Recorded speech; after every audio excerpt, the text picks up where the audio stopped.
با رفتن آدم‌ها از زندگیت هر بار چیزی را از دست می‌دهی.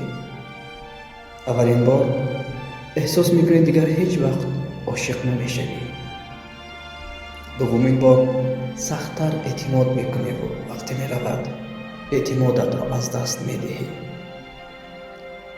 سومین بار وقتی کسی وارد زندگیت می‌شود دیگر راحت پذیر یک رابطه عاطفی نمی‌شوی و مقاومت می‌کنی. و چون قبلا کنار گذاشته شدی دلتنگی کسی را باور نمی‌کنی. آخرین نفر با رفتنش از زندگیت چیزی را از تو می‌گیرد که شاید دیگر هیچ وقت نتوانی به کسی بدهی و آن توانایی فرصت دادن به آدم هاست. میگونه هست که بعضی ها زیبا هستند اما تنها، معلومات دارند اما تنها، پول دارند اما تنها، می نویسند، می سازند اما تنها.